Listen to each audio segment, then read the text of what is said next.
Welcome to Gospel Tangents, the best source for Mormon history, science, and theology, and first daily Mormon history podcast. I'm Rick Bennett. I'm excited to continue our conversation with George Potter. He believes that the Book of Mormon took place in South America. We'll talk about why he thinks that Nephi landed in Chile and the things going around there. So you won't want to miss this conversation. Check it out.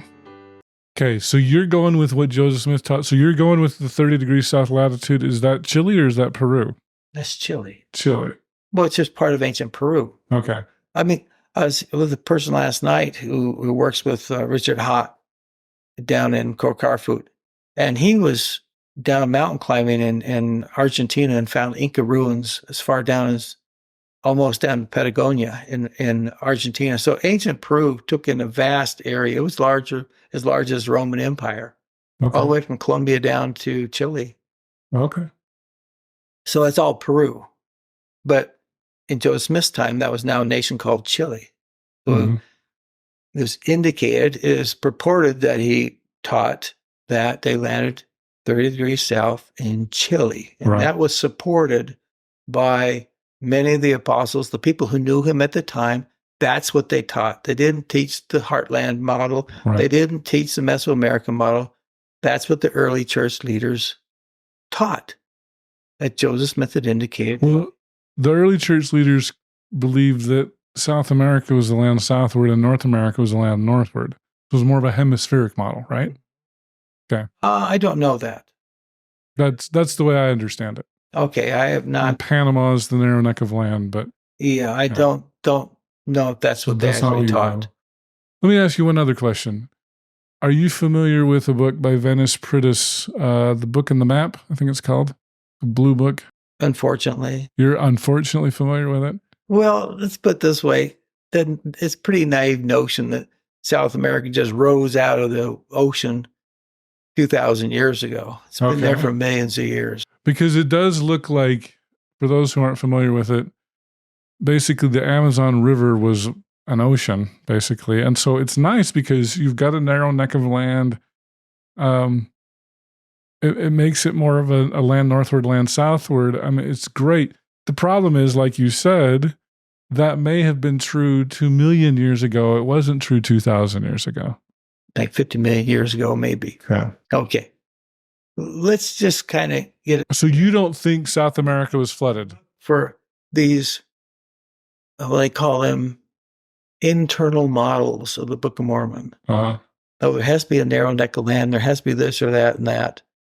That to me is absolute nonsense, because all those things are based on assumptions that people are making about the language in the Book of Mormon. Okay. They went down to Zarahemla. What does that mean? They went up to the city of Nephi. Are they going up in altitude, or are they simply going north or south? You don't know, because in Hebrew, the Semitic languages, like in English, up means north. It could also mean they're going up in altitude.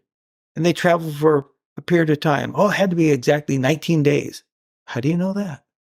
It's all based on people's assumptions as to what fits. There are so few geographical clues in the Book of Mormon, you cannot make a map out of it. Or you could turn around, you could make up, using assumptions, 30 different maps. And I've seen at least 30 maps of people who've come to me and said, oh, I got this map of where the Book of Mormon took place. And I go, that could be, but where's the proof? Where? Well, that's what all the skeptics say. That's what map. Now go there and dig and find me a Nephite civilization. Okay. Just try it. Go there, dig. Like you said, it's only 2,000 years ago. You think they would have left some trash behind, some indication that they're actually there. So that's why I say to all these internal. So you reject all the internal maps because you think those are just subject to interpretation. Totally based on people's assumptions. Doesn't necessarily mean north. It could, it may or may not. And you don't know how long it took them to get to Zarahemla. You don't know how long it took Mosiah to get there. You don't know any of these things. They're just making up distances, what they assume it took. Okay, to fit their already preconceived idea where it took place. So I just said, good. Let's go dig there and see what we find. show me there's a Nephite civilization Okay. in Michigan or in Ohio or in North Carolina or in Baja California. Show me. Oh, I'm glad you're familiar with these. That's good. Show me that You civilization. forgot that one. There's a lot more, okay, than that. Is people want to go ahead and they want to always use statements of the prophets, where they think what the prophet said. But the best indication we have is 30 degrees south latitude in Chile. Now, they'll accept Joseph Smith, but they won't accept the prophets of today. So you take, for example, Harold B. Lee. What did Harold B. Lee say about where the Book of Mormon took place? Quote, "From the writings of the prophet Joseph Smith and of other inspired men, it seems that all are in agreement that the followers of Lehi came to the western shores of South America. While I was a missionary in Peru, the prophet of the church, Joseph Fielding Smith, wrote to the missionaries and said, in Bolivia, you are blessed because you are being able to serve, which was an area which was a center of the church at the time of Christ." Russell M. Nelson, a couple of years ago, he was down in Brazil talking to the missionaries. He said, you want to get your investigators interested in the Book of Mormon, tell them about Christ's mission in South America. These are prophets, okay? So if they're going to base it on what so-called apostles or prophets are said when they're talking at a state conference, it doesn't have much credence compared to what the prophets actually said.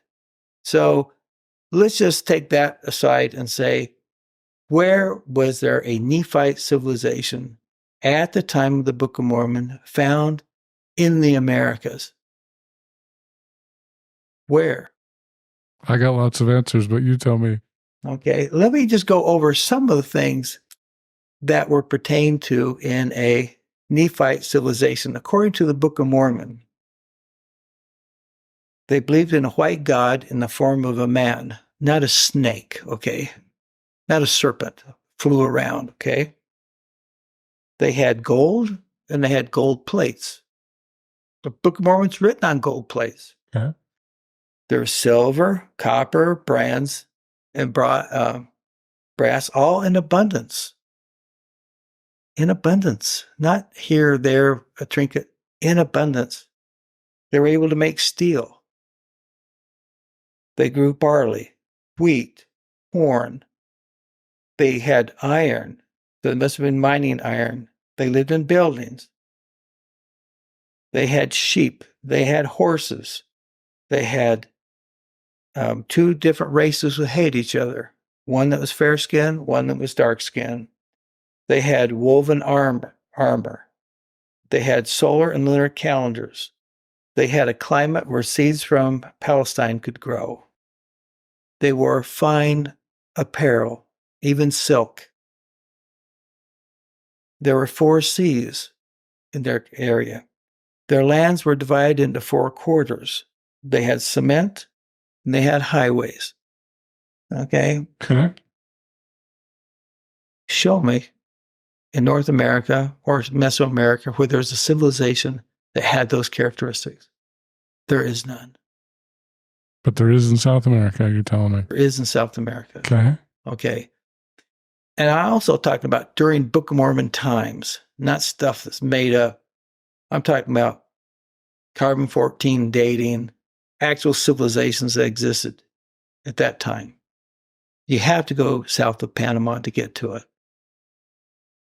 Take just something like sheep, okay?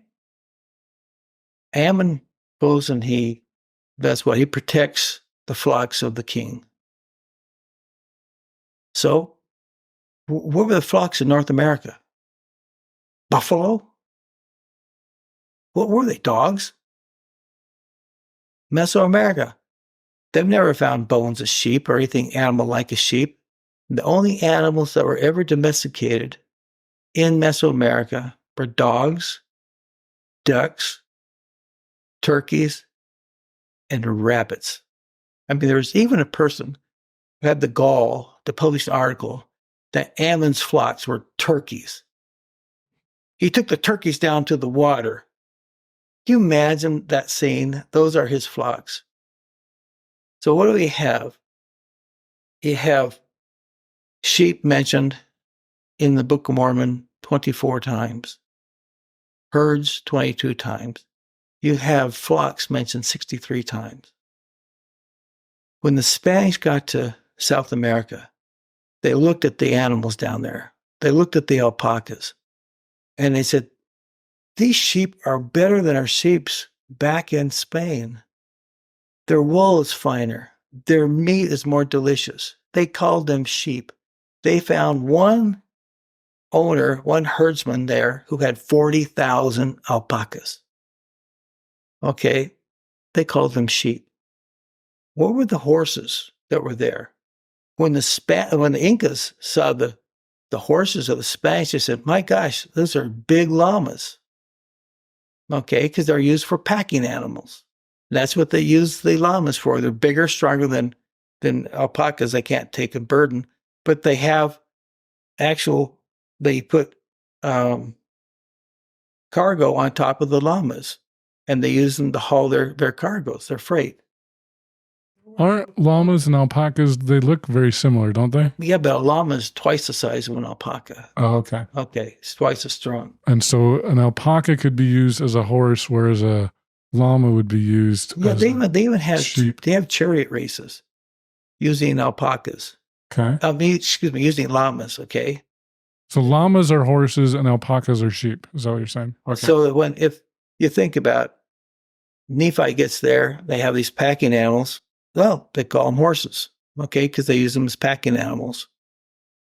So you have animals, elephants, any animal that had a tusk in Nephi's day was an elephant.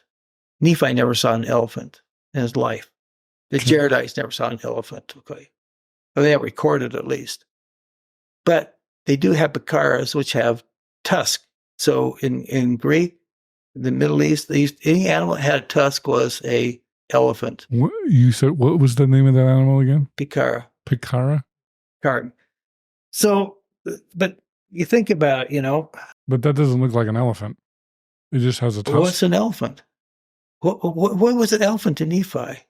It was a tusk animal. It wasn't a huge animal that lived somewhere in India or Africa. There's no elephants in the Mediterranean until Hannibal brought them in from India. They didn't have elephants. Okay. Nephi never saw one. There's nowhere in the Book of Mormon it even talks about anybody riding a horse. It didn't say anybody rode. What about chariots? Nephi would have known what a chariot was, and wouldn't the Egyptians and Israelis have used horses for those? Okay, and they do use, I've been in South America, I have seen llamas carrying hauling carts, being used to haul carts in South America, in the Andes, okay? So these are chariots? Chariots in Nephi's day? Might have been. I don't know. In the shoreline, certainly there could have been chariots down there. In the mountains, no. The mountains are not. That's why they say the Incas didn't use the wheel, because the wheel is no good in those Andes. Okay. But down on the coastal plains, they could have been used. I'm just saying they could have carried a chariot. Okay. So that's, let's say that is a weak evidence for the Nephite civilization down there. But it is possible. So let's take gold, silver, and copper in abundance. Okay. Nephi wrote the Book of Mormon on gold. There's no gold north of Panama till 800 AD. They have gold plates they found on the coast in Peru that date back to 1900 BC. Thin plates. They also have along the shoreline. Now, this goes back to Jaredite times. They have the image of the staff god, okay, who is Viracocha, the white god, who had tears in his cheeks. We know in the Book of Mormon, the Lord cried for his people. Those go back again to the second millennium BC. So you have an image of God. But let's just go back to the gold plates. There's no gold, no silver, no copper being mined or used in Mesoamerica or in North America. Or So South how America. could it have been? Oh, yes, in South America. There's lots of it. Because I'm not aware of any gold books found in South America.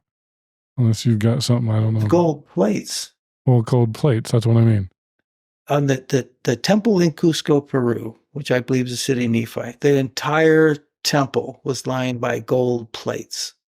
Gold plates. The whole outside of the temple was pure gold. When the sun shined out from the east, it just lit up like a fire because it represented the spirit of their God.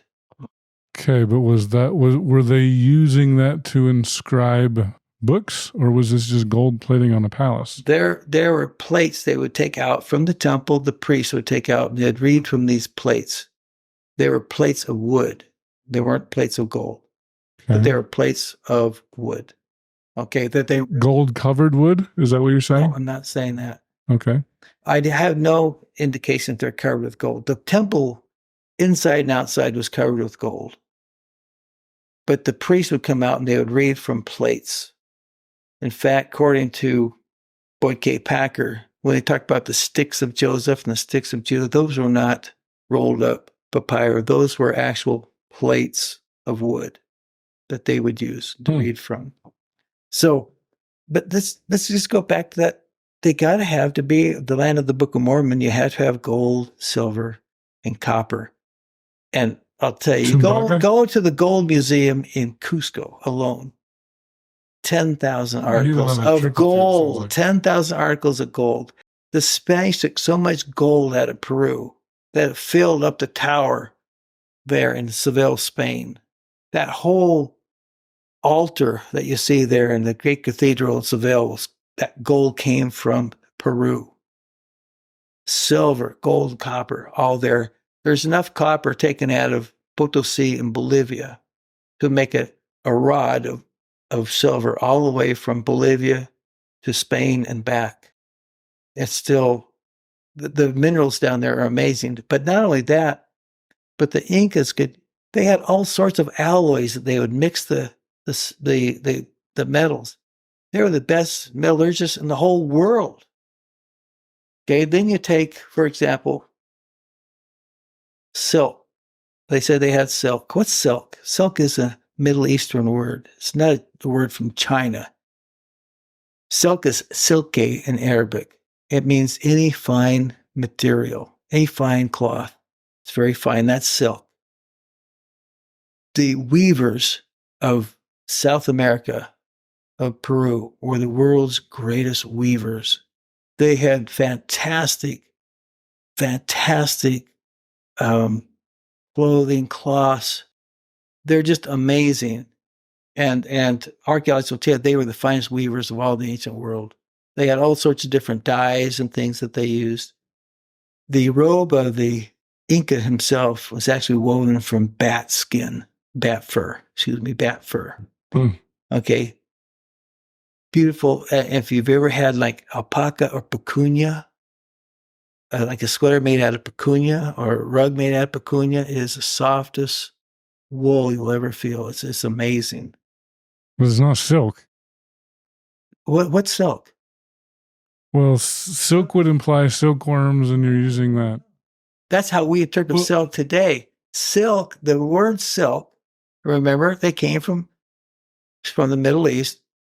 That is silke. That's where the word silk comes from. It's any cloth that's very fine and soft. Any fine woven cloth is silk. We today misuse silk to refer to fabric that's made from the silkworm. Yeah. Okay, but that's not what silk was in Nephi's day. Okay, so let me push back a little bit. Okay, push back. So, there's a famous quote, the Book of Mormon is the most correct book on earth. And you're telling me that horses are alpacas, they're sheep. Alpacas or llamas are horses. Silk doesn't really mean silk. My understanding of ore in South America, they did use iron ore for paint, but they didn't use it for swords. They didn't use it for anything like that. You mentioned they didn't use a wheel, especially in the mountains. You said maybe they used it in the lowlands, but isn't Cuzco, you called that the city of Nephi? Isn't that in the mountains? That's in the mountains, yes. So isn't... They had chariots at Cuzco? I don't know. Well, they didn't use the word Cuzco for sure. I understand. Joseph Smith is translating the words that Nephi wrote. So we have to remember that Joseph Smith is translating Nephi's words, okay, or Mormon's words. So Nephi comes to Peru. He sees an alpaca. What is he going to call it?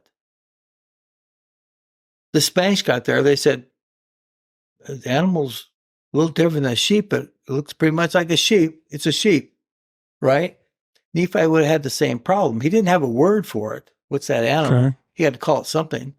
Well, that's a sheep. This is a animal carries a burden. We'll call that a horse because we can pack it. We can put pack animal. So you're a loose translation guy, not a tight translation guy. Yes. Okay. Well, yes, but a reasonable translation guy.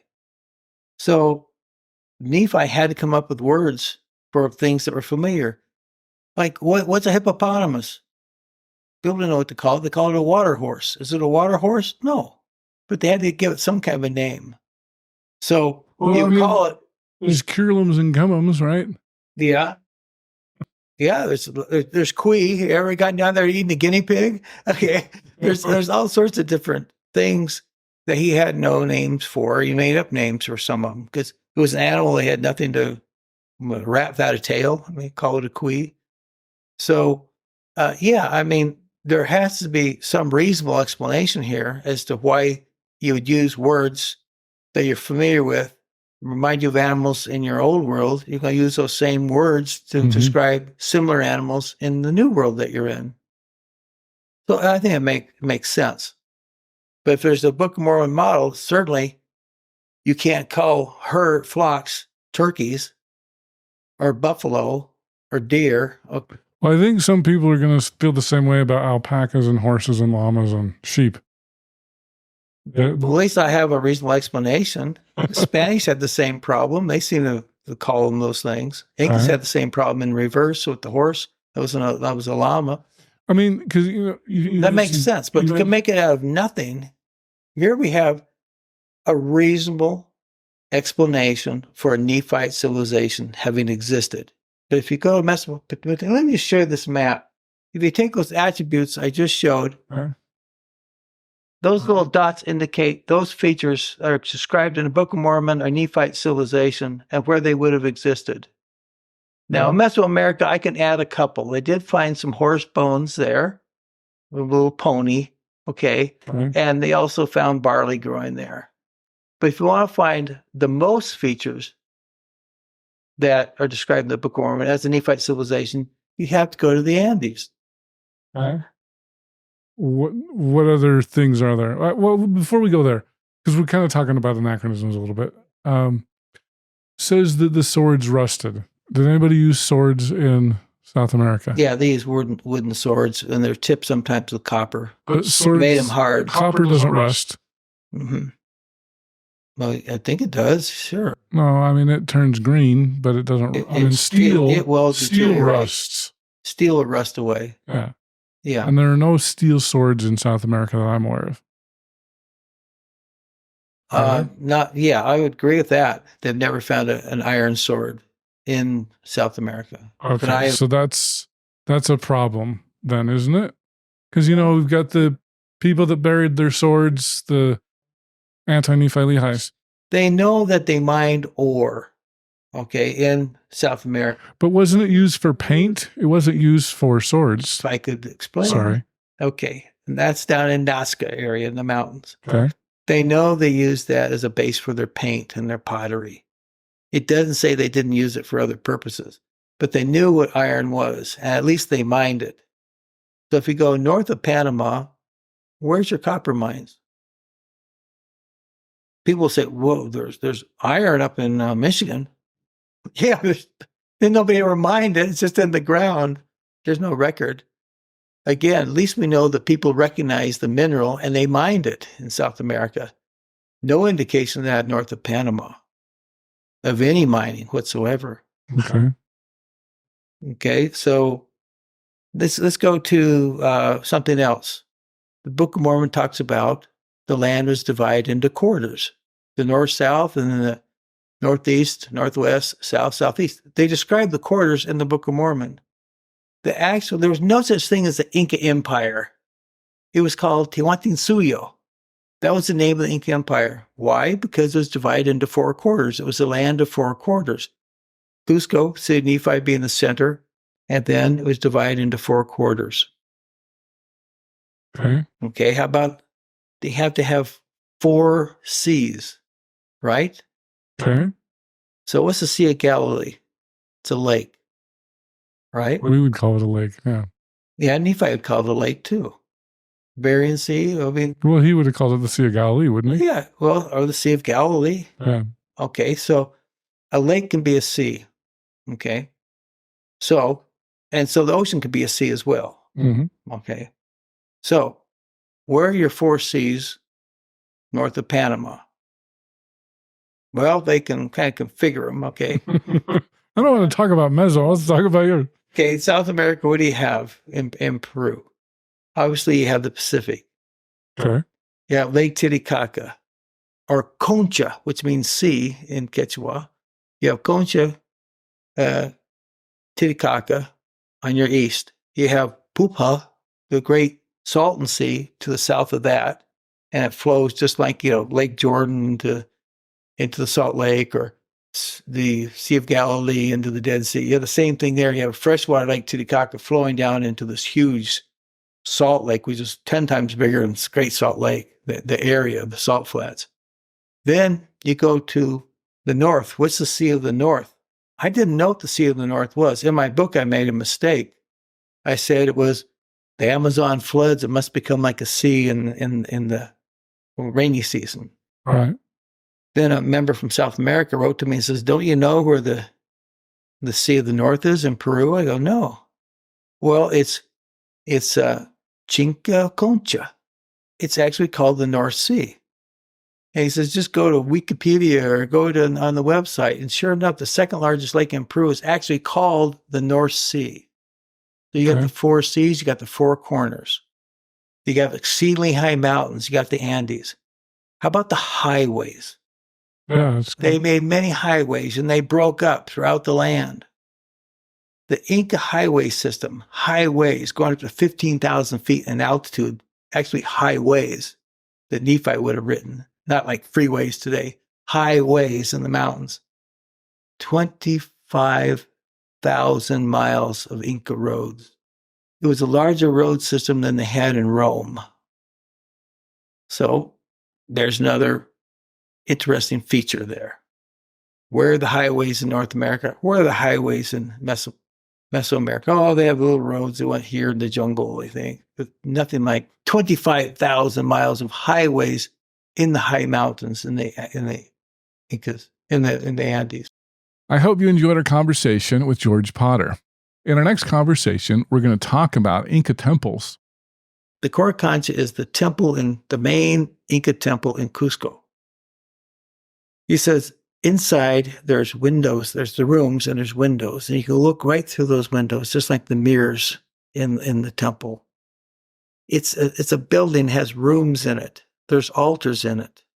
There's what's called the Manku Kapak, or I believe Nephite shield in there. It looks like the tree of life. If you'd like to hear the entire interview uncut, subscribe on either Patreon or at gospeltangents.com. For just $5 a month, you can hear the entire audio uninterrupted. On our $10 tier, if you would like to see the whole video, you can see that either on youtube.com/gospeltangents, or I've got a special Facebook group devoted for full videos. So subscribe at gospeltangents.com and sign up for just $10 a month. For $20 a month, if you'd like to get some bonus content, maybe some of the stuff that ended up on the cutting room floor, you can sign up for that. And then if you'd like to talk to me for $100 a month, we'll do a monthly phone call on something like Zoom, and you can ask me anything you want. So thanks again. Also, don't forget about the merch, mugs, t-shirts, hats, things like that. I'm trying to get the ties up there. Hopefully I can get up there. And thanks again for watching Gospel Tangents, and click here for some more videos.